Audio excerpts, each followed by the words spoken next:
Now we talk about the sequence submissions. Sequences are submitted to the databases in order to share them with the scientific community. Sometimes they are also required by the funding and the publication agencies to submit them. It is important to ensure that the sequences files, they do not contain any special characters, because sometimes some control characters, they can also be incorporated into our normal sequences, and which sometimes mess up the downstream analysis. So there is an issue of how to put the ambiguous nucleotides or amino acids in the sequences. So some places you are not sure whether it is A or C or T or G, but you are restricted to put just one single letter.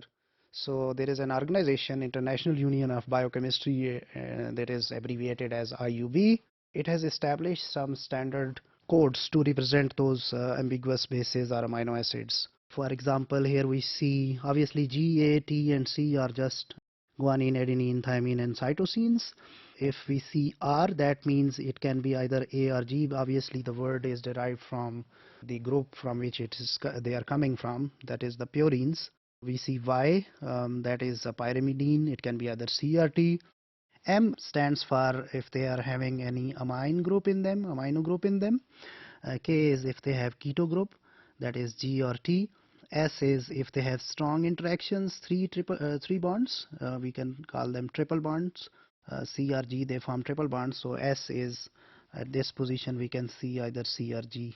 W is for weak interactions, A or T. H, since it follows G, so it's everything except G, that it can be A, C or T, and similar procedure is followed down below for B, V and D.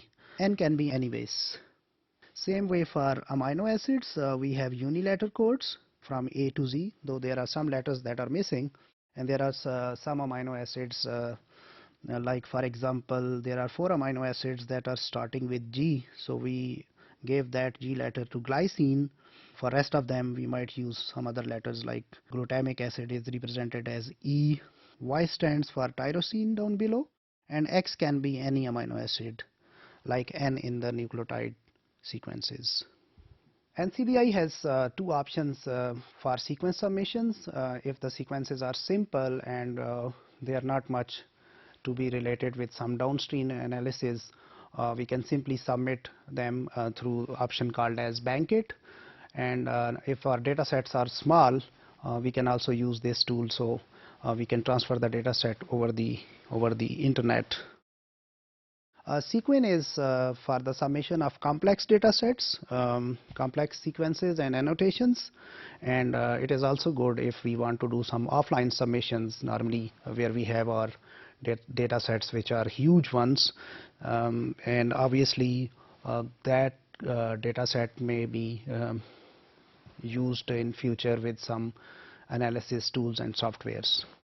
So here is the web pages just showing the glances of Bankit and Sequin. Same way for the protein sequences, just like NCBI tools, we have UniProt. Similar tool is called as Spin, so that can take the protein sequences and it can also take the annotations which are recorded into its knowledge base. Here is the page for Spin. We can register here and then we can submit our data. So what we have seen here in this section is that sequences, they are stored in specific format, and if we want to submit our sequences, we need to follow the guidelines provided by those databases.